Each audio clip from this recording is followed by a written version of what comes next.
game. You gotta have that dog. Desire. That hunger.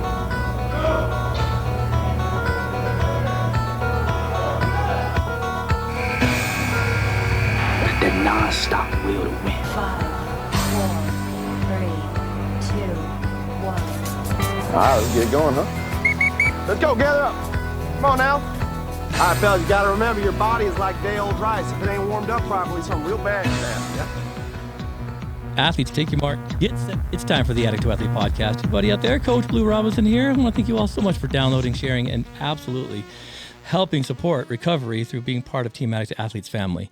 Athletes, thank you so much for all your donations that's been coming in through our Project ELF efforts. This is our yearly give back to the community to help folks that are a little bit, in some problematic areas in life, need some help and some support. So all of you who have been donating your time, your funds, even the toys that you brought, thank you so much. It's going to benefit so many families, and we greatly appreciate it. Athletes also take a keen eye on the website, addicttoathlete.org. You'll find all of our backlog podcasts, information about the team, how to become a certified recovery coach. And hey, jump on that team store. You can get yourself a beanie for that upcoming cold running season. Athlete's got a great guest in studio. I love having guests in studio because it brings a whole different atmosphere. And we have been trying to land this guest for a long, long time. I would say that she's a titan in this industry, especially in the world of advocating and helping some of the folks that have been overlooked for many years. And unbeknownst to her, I actually have a tie with her husband back in the olden days because he was one of my first professors at the University of Utah when I went through the School of Alcohol and Substance Abuse for the LSAC degree in 2002. And I remember meeting your husband, and I'm like, that guy's pretty passionate about this. And now I know why, because you two together are a power couple. But Mary Jo McMillan, director over at USARA, that is a amazing program. We're going to jump into what it does here in the state of Utah. For all of you international listeners, you're going to be pretty impressed with what she's been able to create and what she's been able to do by inspiring, I would say, the grassroots movement in Utah. Mary Jo, we got a lot to talk about. And although we've been hanging out for almost an hour, I hope you're not going hoarse because we've discussed a lot of stuff already. Welcome to the podcast. It's so good to have you here. Thanks so much, Blue. And I appreciate you being so persistent to get me here to be part of it. And it's not because I didn't want to. It's always just another distraction. But I'm excited to be here because, Addict to Athlete it's one of the cornerstones of recovery community organizations in Utah. And as we were discussing before the podcast, is that providing, connection and services and support in the community for people who have suffered from addiction, their families. You've been doing it as long as we have it at USARA. Yeah. So, and, you and Marissa, power couple, because you're passionate about it. And I think that's really what this movement we call recovery movement's about is passion, is our passion and our personal experience. Absolutely. Well, we owe you quite a bit too. You gave us a platform early on to kind of get out and use the voice and spread the advocacy and grow the team. And so we've got a lot to discuss, but let's first just talk about you just briefly. Tell me a little bit about you, because every time I go to an event that you speak at, you introduce yourself as a woman in long-term recovery. I think that's awesome because you were one of the forefront individuals that decided to give the underserved a voice. And I know what it was like in 2011 when I started to push against the tradition of the anonymity, and that I said that's a good way to operate a program that the 12 Steps has, and I honor that. But I want to do something different. Mary Jo, you've been doing that for years. You've been standing up and saying these people don't have voices, which meant that there must have been a time when you felt like you didn't have one until you found it. Tell me a little bit about your journey to the point where you thought, I'm done being in this arena. I'm going to step up and start helping. Tell me a little bit about the transition. Wow. Where would I even begin? So I'm a woman in long-term recovery. And I think, long-term recovery means I've been in my recovery since my date is September 16th, 1985. Wow. And that is my identified date because that is the day I went to treatment. Interestingly enough, I was 24 years old. And if we do the math, I am 63, but I was 24 years old, so it's nearly 40 years ago. I was living in Houston, Texas, and I actually was struggling with an eating disorder. I had been struggling initially with anorexia. Then I'd been struggling with bulimia. But I was also addicted to substances. Right. I had been drinking, probably started experimenting about 14. Started with drinking. Then I became a regular marijuana user. Yeah. And then I graduated into my boyfriend. We were into drugs. Really more kind of what it seemed more like partying. Right. I mean, it was more, that's what it seemed like at the time. So at 16, I'm learning to drive, and I'm also smoking pot, drinking alcohol, and then started to get into cocaine. Started to get into Quaaludes, started to get into the substances that were coming online. Right. And for somebody who was young and already in it, I would never think of myself as a drug addict. Absolutely. Isn't that interesting? Yeah. I'm completely in a culture where I'm using drugs. And so so here I am as I am becoming a young adult, still very much in a drug use state. Got my first job first job in high school, then out of high school. And I ended up trying to enroll in college, and I was actually too high to go. Really? I just couldn't go. So, I mean, it was one of those things where I was the oldest of 4 kids. My parents had been struggling in their marriage and going through a divorce. Right. Alcoholism played a part of that. My dad's alcoholism, and so I tried to go to college. I don't even remember dropping out. Yeah. I don't remember if I withdrew from classes. I don't have any recollection. Yeah, because I think I went and I got anxious, and it was just easier to keep working and getting high. So that was what I was dealing with. And I was also struggling. Both my sister and I were dealing with our eating disorders also. Yeah. And at that point, it was a lot of pressure to look cute, to be thin. And then I eventually left my Ohio, where I lived and grew up with my family in Cincinnati, moved to Texas following a boyfriend. And I started to drink a lot more and was continuing to use drugs. And at that time, though, the bulimia was a pretty private. It was like my private addiction, along with my substance use. And so that was where I really thought I had a problem. And my mom was concerned about it. My dad was concerned about it.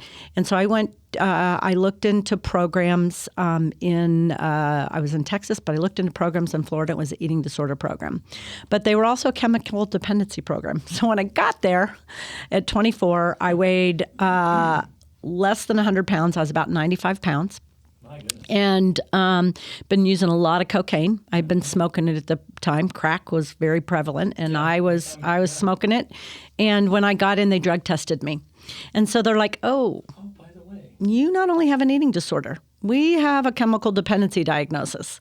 Wow. So at that point, they started to have me attend all the substance use classes. And they wanted me to I stayed for 60 days. At that time, it was insurance funded for that. But I technically did not get treated for substance use by the entry, but by the time I left, I was full on dealing with I have to work on my recovery from drug and alcohol. And so the passion, so my entry into it was because I came into it having to deal with a very severe drug addiction that when I went in, I didn't think I had. Absolutely. But I came out with having to look at that. I was called a polysubstance user, chemically dependent. We had all those terms at that time. And also the shock that really, I think, committed me to my own sobriety and my own recovery was I had been dating a guy who 30 days out of treatment died of a heart attack related to cocaine, and he was just shy of his 33rd birthday. Wow. So here I was, 24, had been dating this older man who helped pay money for me to go to treatment. Wow. And when I came out trying to stay out of that relationship, he had died. And the epiphany is I would have been the person providing the drugs. Yeah. Had I not been sober. That's a decent insight for a 24-year-old. It scared me. Yeah. And not only that, my sister and I had been using together. Mm-hmm. And she was still using. And I was in this place of everything's a mess. Yeah. Everything's a mess. See the And collateral damage, it was, whoa. yeah, and I didn't even know what to do. So fortunately, they prescribed 12-step. And I was the person who went to 90 meetings in 90 days and extended into, I probably for the first 5 years of my recovery have a very abstinence-based recovery life, and it was in 12-step recovery. And so I was of service and did that. And then 2 years into my own recovery, became a substance use counselor. I love it. What year did you become a substance abuse counselor? I'm curious. Well, I went to the University of Utah, same thing, the SUDC program, and it was in 1987. I think we were the second cohort. Cool. I think we were the second cohort because I graduated in 88. So I was one of the certified in 88. So then came into the substance use treatment field with all of my advanced lived experience of 2 years sober. So, which is not much. No. Which is very new into recovery. So I was really in this movement of becoming a substance use, passionate about helping people recover from substance use, and on my own initial journey, very new. Absolutely. So, at the same time, during that period, getting married and then divorced. And I mean, if I think about my first 5 years in my own personal recovery, you look at 12-step and evidence-based, which I still have a practice of 12-step recovery, but I needed so much more. I needed a lot more help. Foundation. It's a great foundation. I needed a lot of help. I needed therapy. I needed a community around me. And fortunately, I had that through fellowship. But in this, as you asked the original question, how did I come into this?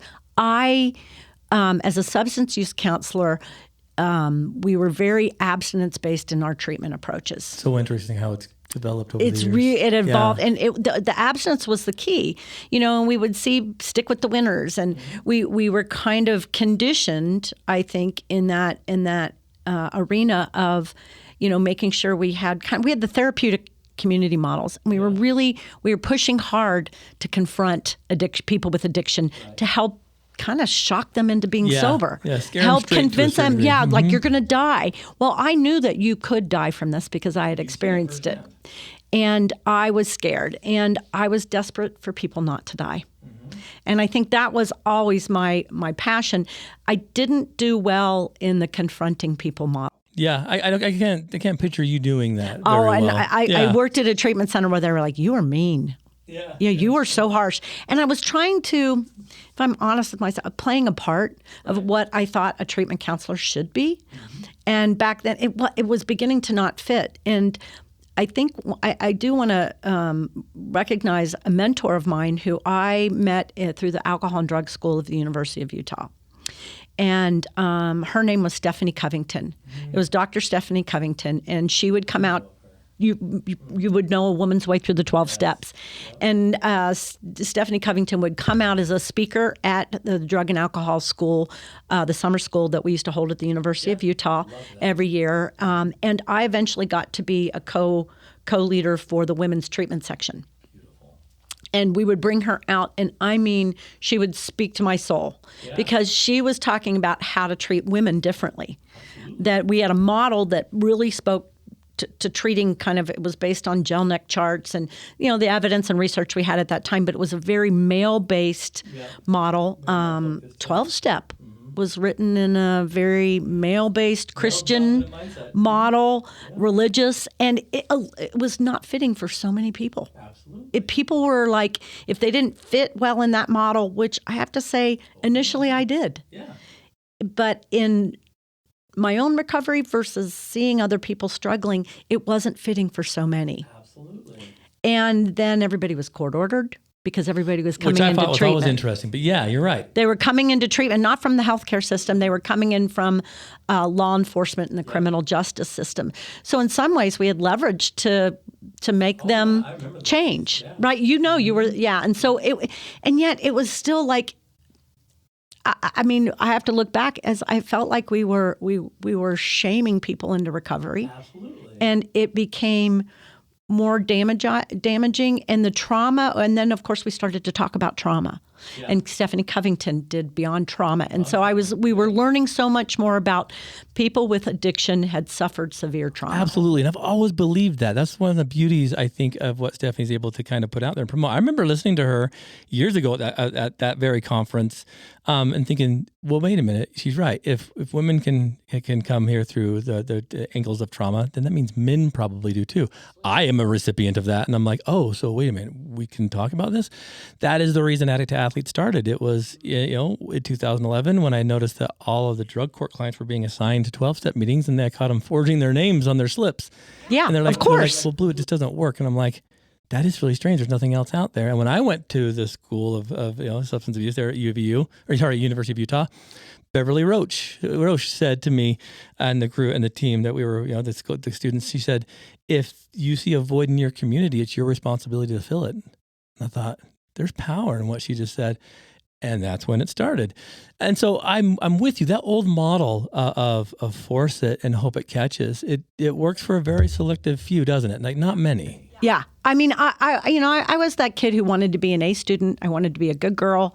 So I think it worked for me. I was able to adhere. Also, I was scared. Yeah. I was scared because somebody died. Absolutely. So I was like, oh my God, this is frightening. So I did have that ability to fit in that model and thrive. Yes. But I also had advantages. Mm-hmm. I didn't have criminal record. Me either. How did we luck out? I didn't, and I did criminal. I was dealing drugs, and I drove intoxicated. I never even got a DUI, but I didn't have those disadvantages that so many people who got stuck in the criminal justice system, the war on drugs. I mean, I think I came in right before a horrible war on drugs, and then we just created so much wreckage for people.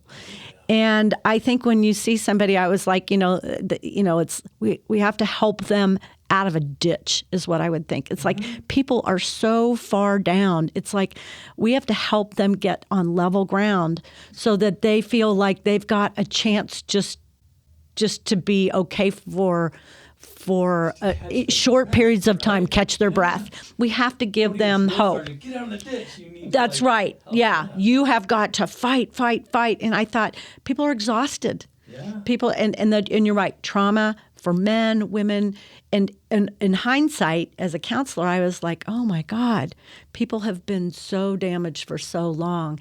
And we would recognize adverse childhood experiences, the ACEs scores. Yeah. So I was putting all this in play in my head, and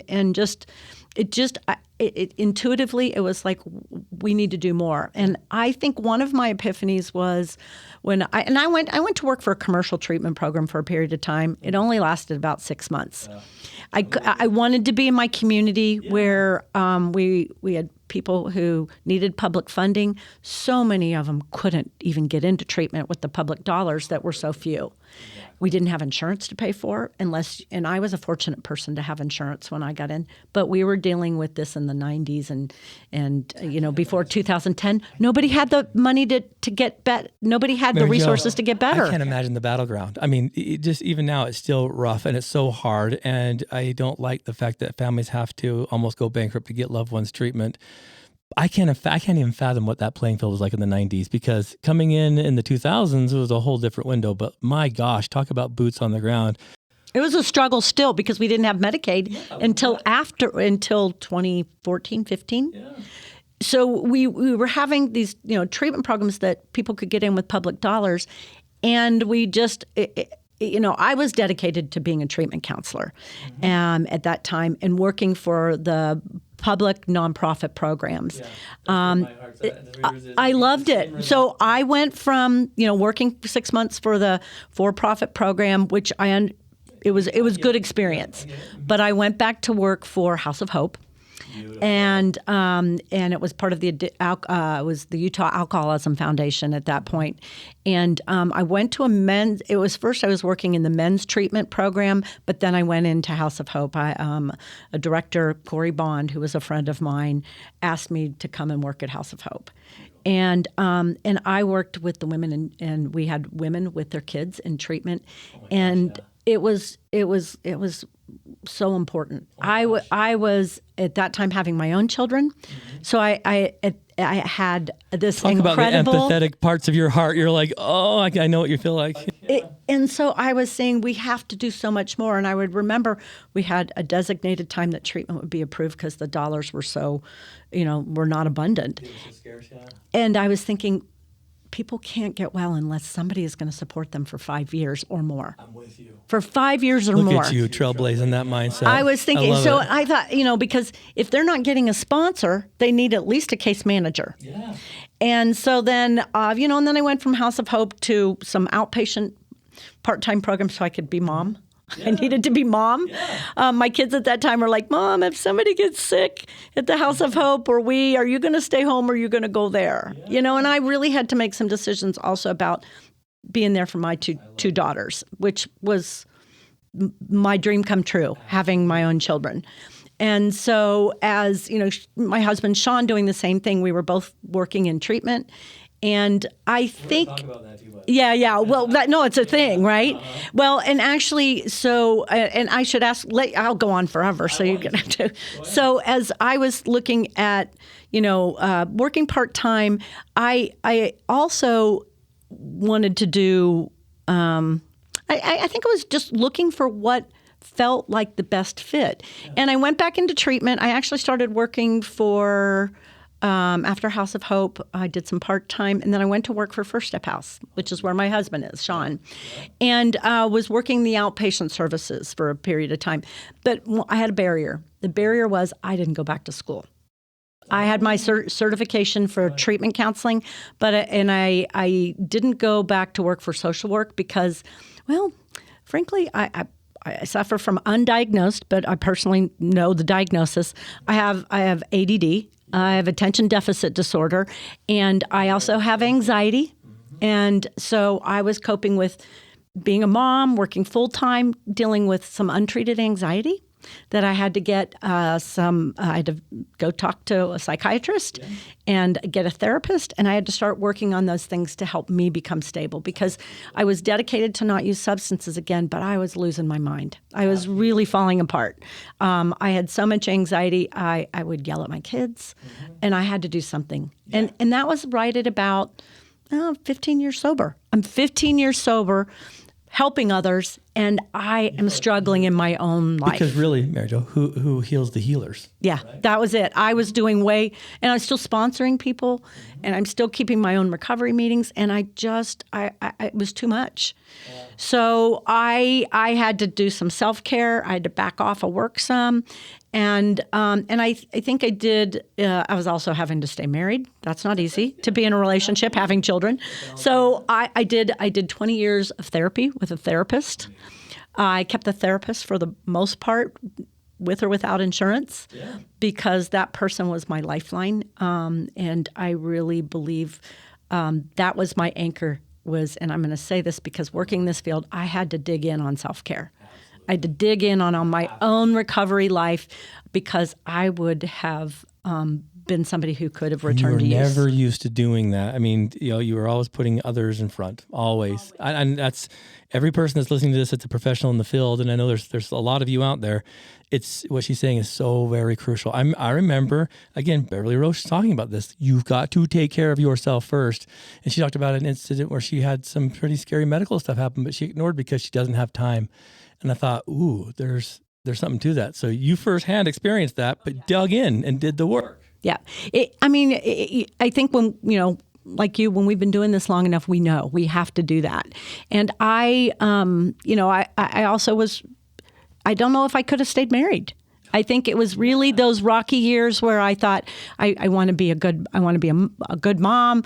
I want to have a successful marriage. My parents were divorced. I had already been divorced. I had married and divorced somebody before I had children. But I wanted desperate to have those things, and yet work was so important because people's lives were at stake. Yeah. So I really had to figure out balance. I think I'm still working on that. Not I think, I know I am. We will. Right? I do too. All the time. Mm-hmm. But that 20 years of therapy, and also I would go to retreats. I would go to wellness retreats for myself. I would go to recovery conferences.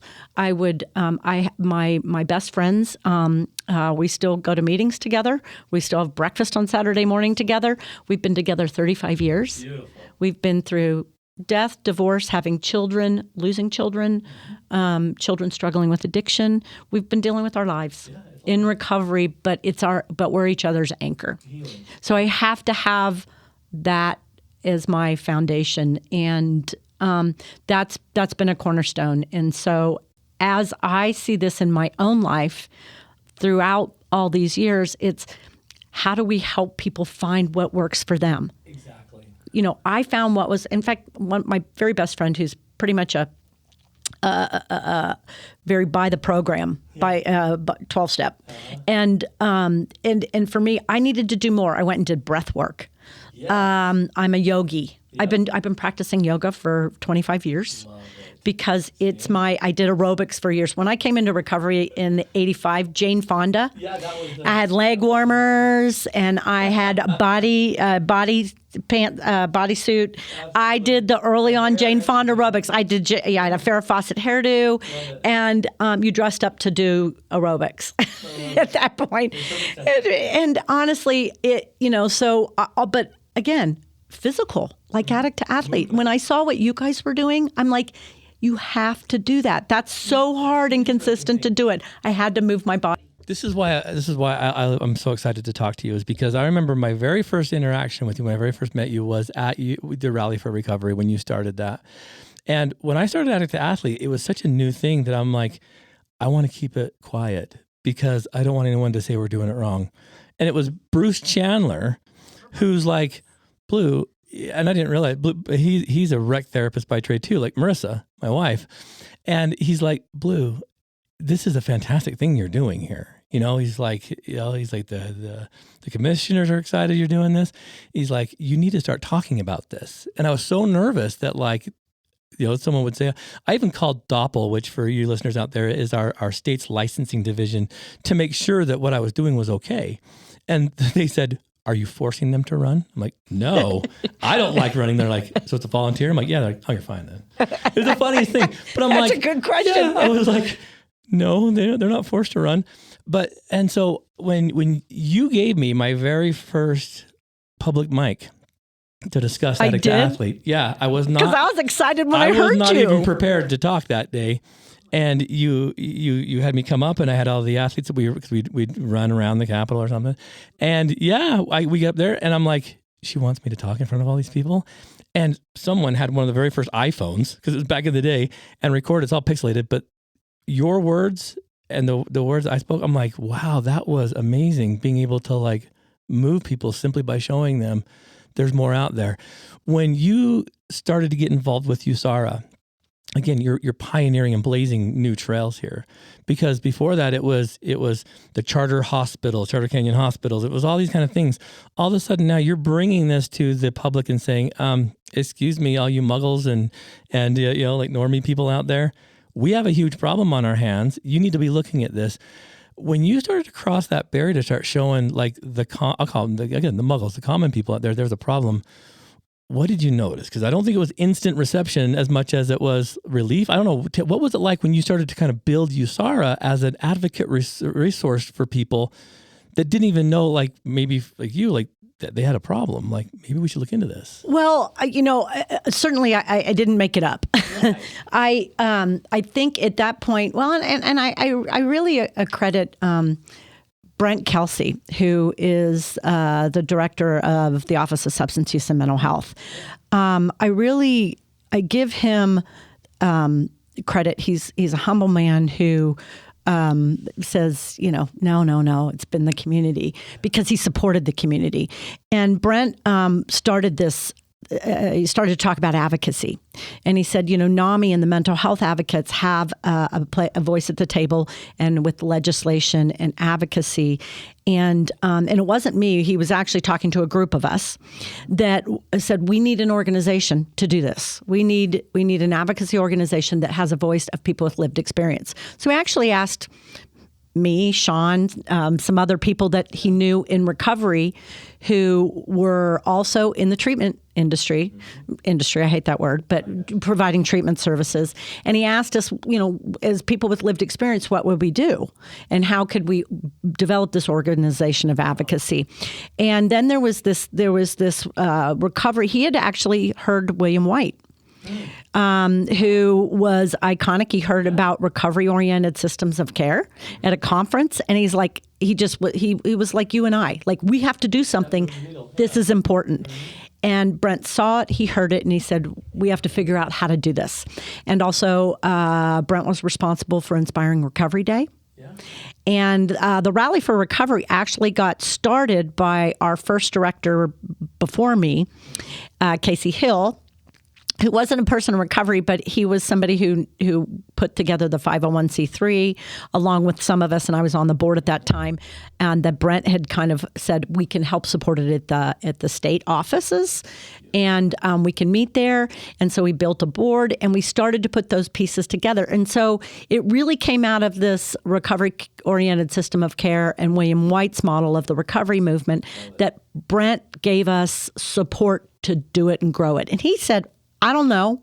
I'll just help. Yeah. And then you guys put the pieces together. So we started to do that, and we got our first grant. Brent helped us figure out how that could happen with the state. Yeah. He had support from his boss to do that. And of course, I think the fall conference was going on, but he knew something had to come from the community of people in recovery. Right. And he opened it up to have that, and he's been doing it ever since, I have to say. He has been such an important supporter. Makes me want to just...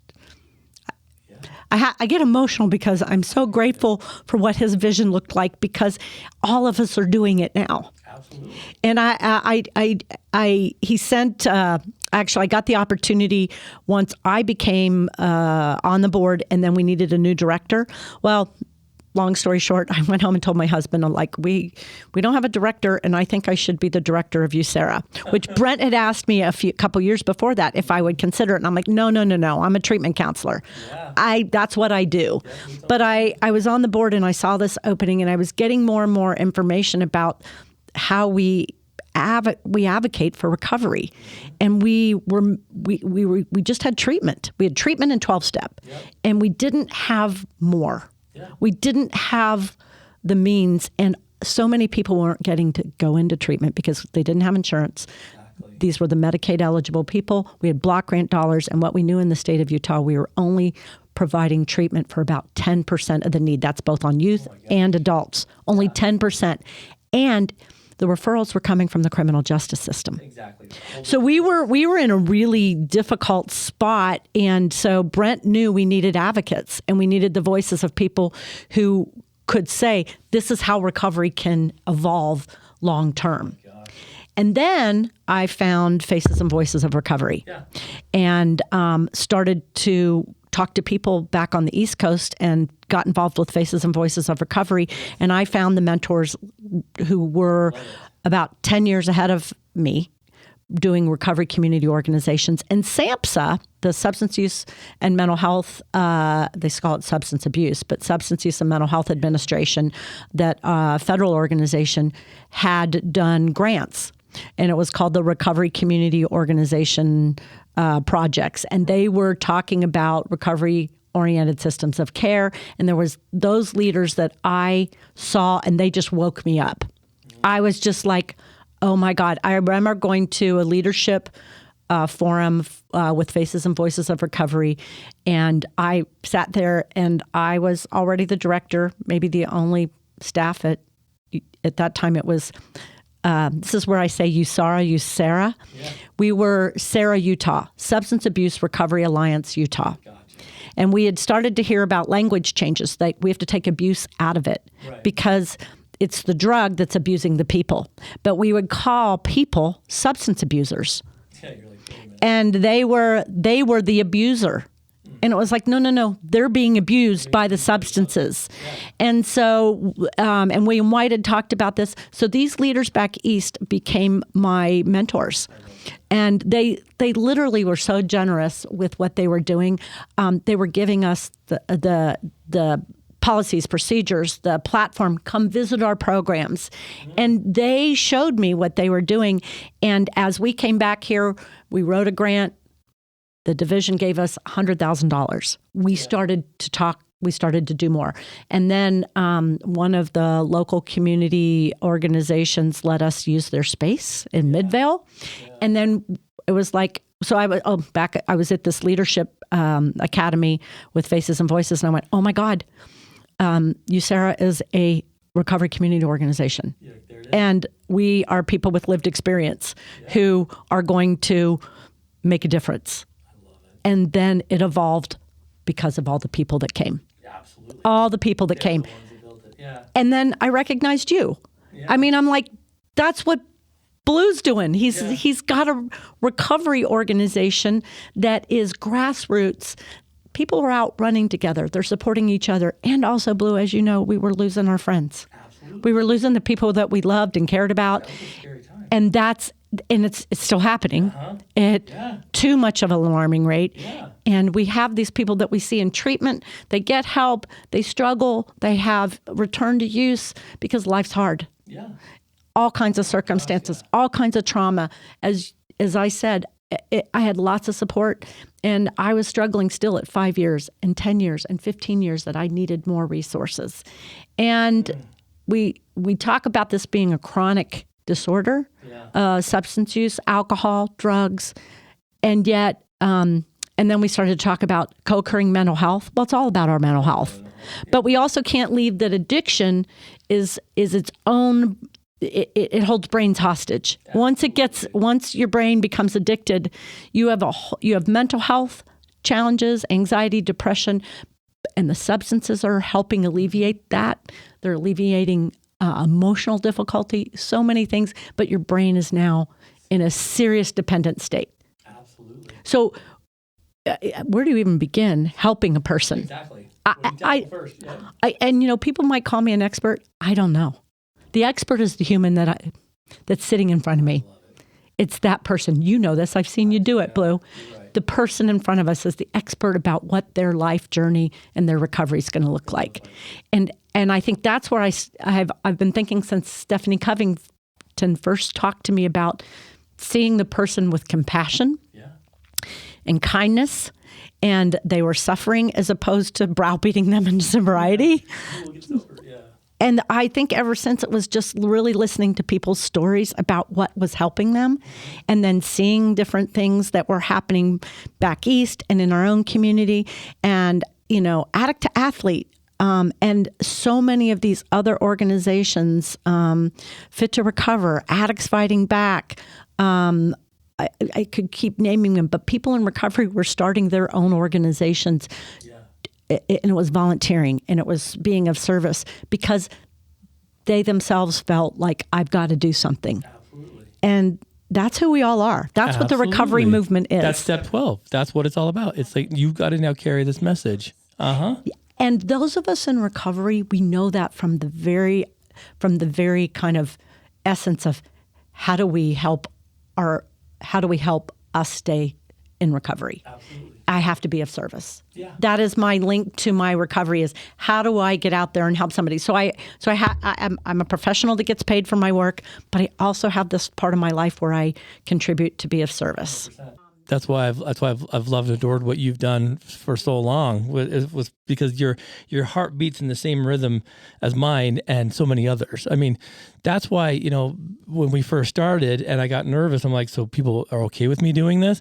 You had to have felt the same way in certain realms because that's not what we were taught. We were taught there's a very specific model that you use and we drag them into submission. That doesn't work. And also our boundaries. Absolutely. As people who are in a professional role, and I'm still about boundaries. Mm-hmm. I think boundaries are important when you're working in a therapeutic relationship, but also people had to know that I was in recovery. And there was a way for me to share about it without telling them, you need to do it the way I did it. Yep. But I could say, I'm in recovery. I have lots of things that I've had to try to sustain my long-term recovery. And let's help you find out how to do that. Let's find your path. And the entry can't be too hard. Mm-mm. It can't be so hard. We have to meet somebody where we have an opening and they go, wow, that makes me feel better. Absolutely. That makes me feel better than the drug. 100%. But that's the advocacy part about that. Like my goal when I started to see like the bigger picture of things was to have the community support system be so robust that treatment, inpatient residential, would be for the more severe cases, the ones that really need it, not just ones that need a little support. Like, they're the ones that like almost on the medical level, because I'm thinking, Mary Jo, we are so lucky in Utah, and anyone outside of Utah, you need to listen to this little segment we're going to talk about, because you've been able to now sit back as the foundation of USARA, being able to see this and support all of us coming up. You took me under your wing. You took Fit to Recover under your wing. To be able to see what Utah's done, because when I first started Addict Athlete, there wasn't anything else like that, and I was like, this is amazing. When you told me about Ian and Fit to Recover, I'm like, this is freaking awesome. This is rad. And it was funny because we got like some of our little athletes, some of our little guys that are still around, that started to get like turf guarding. Like, what is this? And I'm like, you knuckleheads. There's enough to go around. B, we are all on the same team. Anyone that shows up to Fit to Recover on Team Addict Athlete, anyone on Team Addict Athlete is part of Fit to Recover. I said, it doesn't matter what mechanism, like we're healing together. And so then Addicts Fighting Back and all these others. And I'm just like, I love the fact that like Beverly Roche's comment to me, if you see a void in your community, it's your responsibility to fill it. That you've done that. I've done that. Ian and now Alex is doing that. There's so many amazing people. They don't have this all over the country. I've been all over now. We've opened chapters of Addict Athlete in other states, and they go there and people are like, they're blown away by this concept. What do you think really is the foundation of you? Why is Utah unique in this way? Because it's an interesting thing. I don't know if it's because we care, because I don't know why, but I've noticed that like there's been so many people that have like picked themselves up, dusted themselves off and said, well, then I'll do this. You did it. What do you think that is, that golden thread? I'm not sure, because I feel, like you said, I feel very fortunate to be in Utah that we're doing this, because I do think we have, here we are, a Western state. There's not, the kind of urban areas. We have the Wasatch Front. Salt Lake City is a primary urban area. I don't even know outside of Salt Lake City, even though they're urban areas, they don't always function like that. But I think statewide we did some things right. And I think I want to give some of the credit to, again, back to Brent, The Office. We had Gary Jorgensen, even, who was an iconic person for the drug and alcohol school, is we brought people together and we talked a lot about, we did these conferences for treatment, but we included recovery as part of it. Yes. Always part of having recovery and evolving the fall conference.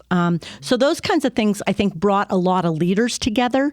But as recovery has been such a, we talk about continuum of services, which is significant. You have prevention, treatment, and recovery. But recovery, I think the evolution of it really is just people who are passionate about being of service. So I don't know that maybe it's because we need Utah... to do a big study on that or something. Well, something like that. Utah does have such a heart about what we do.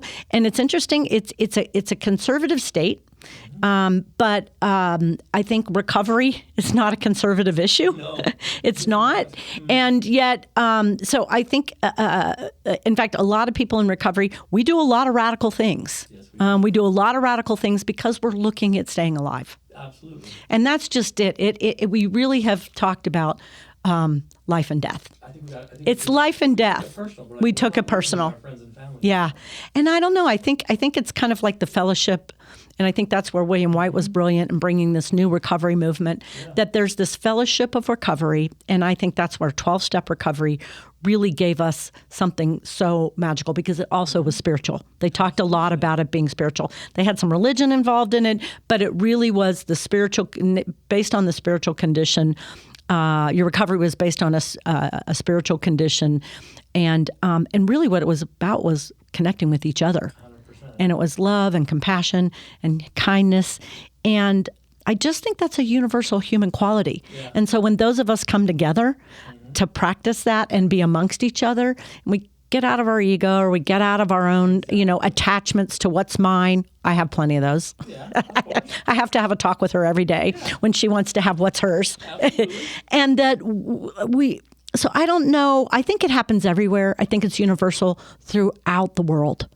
But when communities come together, we do brilliant things. Yes.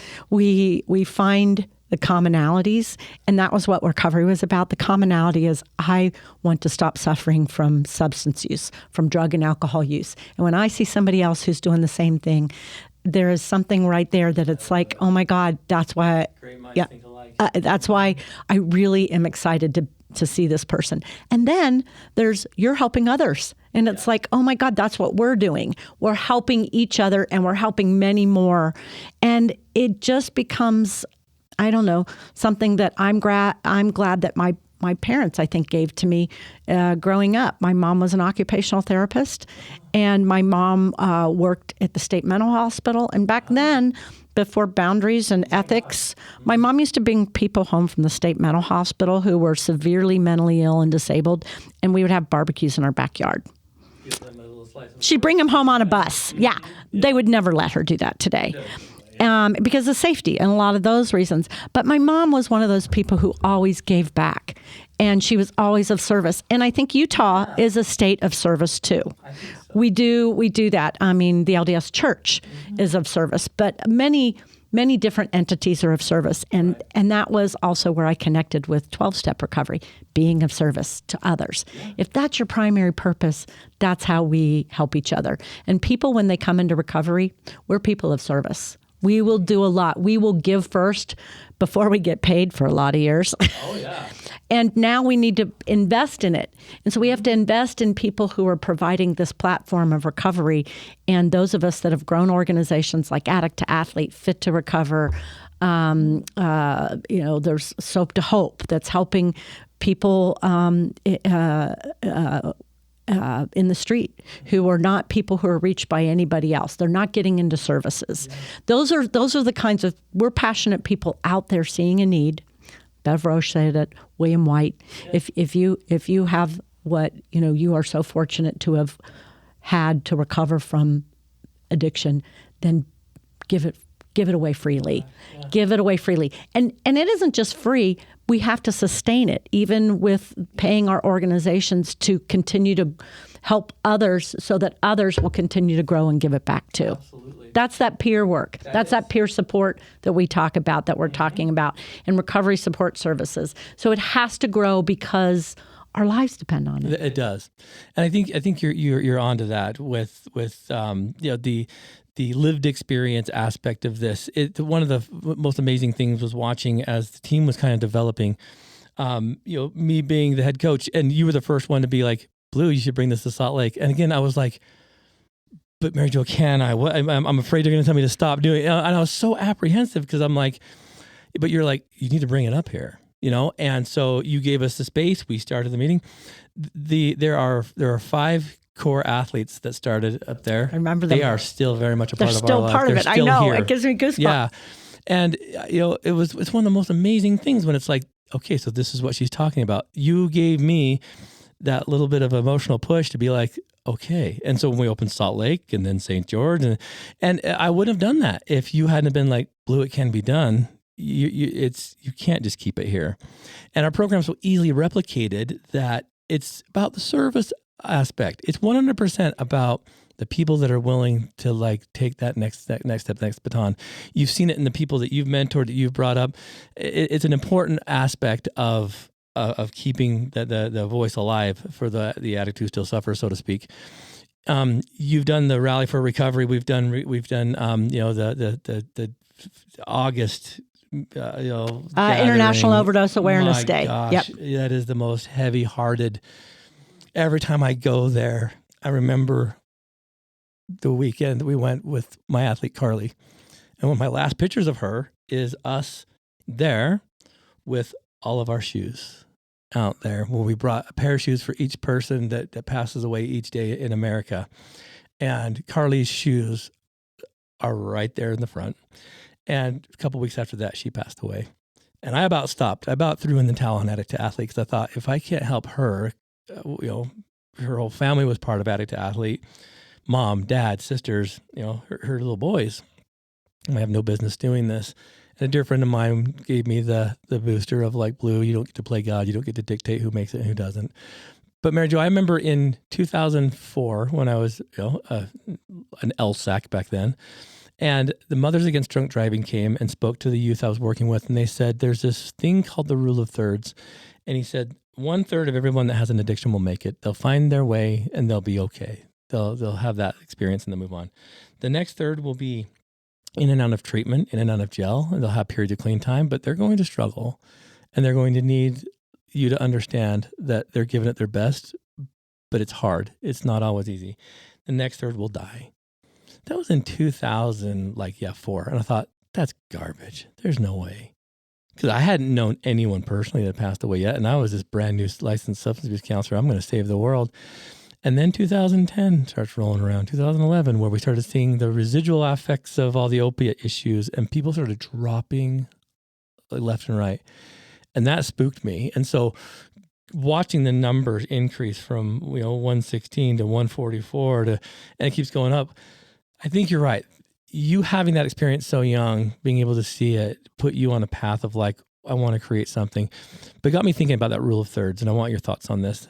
That means that you and I get to be that 1/3 that made it, and obviously we got to work it each day, but we are on a path.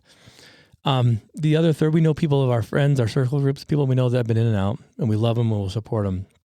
But the 1/3 that passed away gave us a gift to not be that third. So we have to take that with a huge amount of responsibility to say, I'm not going to forget you. I'm going to honor you. I'm going to be the proxy runner for you. How important is it for us to remember that, like, if you're here listening to this today, you get to be right now one of those other 2/3. How do you mold it into like, not just a passion, but like an understanding how important you are out there listening is?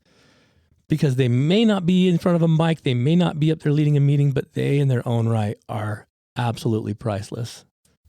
I think that people connecting to each other, it's just so vast and it is so vital. I mean, I think of, I'm a family member too, right?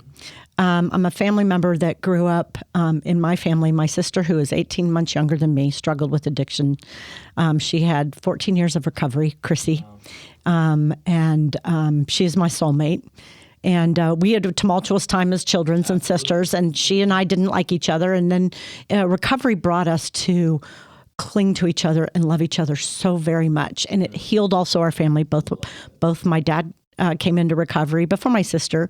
My mom led the way in Al-Anon. And so I talk about that because after she had been in recovery, she had type 1 diabetes and she had neuropathy and chronic pain. And during the heightened of prescribing opioids, she was prescribed OxyContin. And it sent her back into addiction for a struggle of about 10 years. And she lost the battle when she was 55. And I had already lost a lot of people by then. And then here's my sister. Here's the people that are like my sisters and our dads and our kids and children's parents. So when you say that, Blue, and I see you show up at the International Overdose Awareness Day, you run up to the Capitol every year. We have you speak because you have to keep this going. And I remember when you had that loss. I remember how mad and hurt and sad you were. Right. And because I was feeling it too. I remember one year I could barely speak. And it was, I think it was at the rally. We were walking around the Capitol and there was too many names. I couldn't even remember them anymore. Yeah. I couldn't even remember everybody that I loved that had died. And then there's so many others. And we were all coming together. And so as you talk about, it's so important that we remember. And I don't know if it's a third. I just know it's too many all the time. Mm-hmm. It's too many. And you and I, all of us were saying, we still have, they talk about Utah, the overdose deaths going down. And actually, I'm going to spend some time today with Susan Peterson with Sobriety Foundation, who lost her son, and hearing the story that their family went through. And and what she does to give back, and what Darlene Schultz, who runs our Craft Family Support Program, who lost her son, all these people who want to make sure other people get a chance at recovery, and we've had our own losses. We're all doing that. Yeah. Everybody now has experienced some loss. So you're talking as people hear us talk, we tell our stories. I think that's the profound thing. In Blue, it's just like Bev told you, and it's just like William White told us, and it's like Bruce Chandler told you. And I had to start thinking about it being, well, I do have to share about my own personal recovery so people know that they can get better. And I also have to have the compassionate voice and connection for when somebody says, I went back out, or I used, or I'm struggling, that I say, how can I help? Or I love you. And I love you. And what can we do? Or what do you need? We have to be that person helping them continue to not give up and to hang in there. And then also I know when we've lost somebody, we have to provide a great deal of comfort. And also I know those lives that fought hard. My sister fought hard for her recovery. Yeah. And she was doing her very best with several chronic diseases. And I think, substance use disorders is like cancer. Some of us are going to be terminal. Yeah. I don't know that I can accept that, because I think there's always hope, because some people get better and some people will struggle and their bodies won't be able to continue because substances destroys our brain. It destroys the ability to make decisions that help us physically thrive. I agree. I mean, and that's the hard part. So I think we have to recognize the losses that we've had so that we continue to save lives. Yeah. I think that's just it. We save lives through Utah naloxone. That has been phenomenal. But I also know it's getting really complicated. It's getting complicated because money and treatment services are so important for people, but health and wellness is critical. And I think our healthcare system needs to learn from those of us in recovery. So this is where also I think my next, so much of my passion is, and maybe we've been trying to, grow the recovery community organizations in Utah. We've done a phenomenal job, but we also have to have more voices talking about healthcare, that this is a healthcare issue. It's not just behavioral health. No. It is we have to intervene at much earlier levels. We know so much information about how somebody stays healthy and what we can do when they're struggling with their health. But we have to do more intervention at the healthcare level. I agree. Before people get super, super sick, absolutely, before they get arrested, before they get in trouble. So we're helping the people who have suffered the chronic condition of a substance use disorder, that we have to help them get better. And that's hard because they need a lot of support to get better. Absolutely. But we also have to, I guess, Blue, the thing I would say is we have to do something upstream, not just downstream. Exactly. The medical examiner's office tells us what the end result was. Absolutely. But we have to do something about where the injuries start or where the initial struggle starts. And we do that with youth. We do that at every step. But it's connection. Yeah. It's person-to-person connection. Yep. And the evidence is there because we know it. We're connecting. You and I connected. Absolutely. You have described it from the beginning. Yeah. How many thousands of people have the same experience that you and I have? Oh, yeah. It's not, I don't know that we're going to get that data. It's not unique. Yeah. Yeah. Uh-huh. But we know it exists because of all of us experiencing it all the time. I think part of that upstream we've got to be aware of, that I'm noticing now because of the ability I have to do my private therapy and being the coach of Addict to Athlete, which I love being called a coach, not a therapist, because I want to move people. I don't, but what I'm noticing now, and that we've got to be very prepared for, that I don't think a lot of us had on our radar, are the opiate orphans. And I hate that name, but these are the kids that lost a primary provider, mom or a dad, and sometimes, unfortunately, both. These kids are now 18, 19, and 20, and I'm starting to see them in my private therapy. And Mary Jo, they are broken. They don't know how to love. They don't know how to be loved. They don't know how much love to invest in a relationship because it could be gone. They're angry. There's so much. We're going to have a huge window now of the second wave of the opiate epidemic. And it's the kids that they're struggling. Don't get me wrong. Grandparents and family members who stood up to take these kids, you've done an excellent job, but they're hurt. They don't know how to love. And I'm noticing this. I've got 4 people on my private list right now that qualify for that specific window. We're in trouble. We're in trouble. It's been going on forever. Yeah.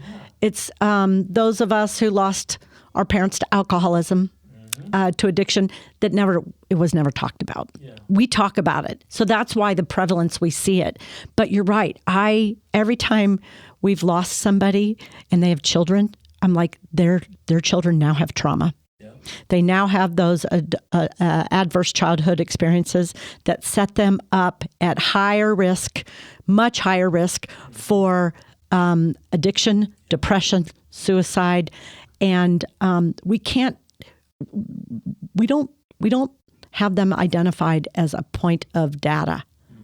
They're just out there living lives. Parents, single parents are doing the best. Grandparents are doing their best. We're doing our best to love and heal in spite of that. I have to tell you this amazing story that was at the last rally. This woman has been coming every year. And she came up to me this year, and I don't know that I recognized her, but she came up and she just said, thank you. And she said, I lost my daughter 10 years ago. And I'm raising her daughter. And her granddaughter was standing next to her. Oh my God, there was the most beautiful girl who was 10.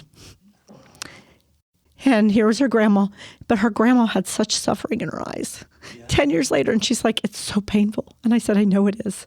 Oh. And I looked at this, and that, you know what, this little girl though, and her mom, the grandma showed me a picture of her mom. This little girl looked like her mother, just as beautiful. Oh. But this little girl was happy. Yeah. She looked happy, and she was talking about her mother as being just like that's my mom.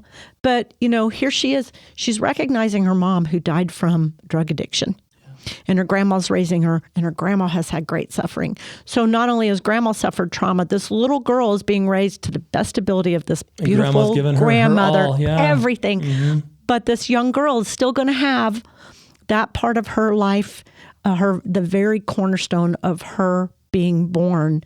And then quickly her mother being taken from addiction. Absolutely. And that's just a fact. It is a fact. That's you said. And so we have to know that this wave, it's here. It's here. Always been here, but I think now it's much more prevalent. Yeah. And as you and I are witnessing this continuum of tragedy, it's tragic.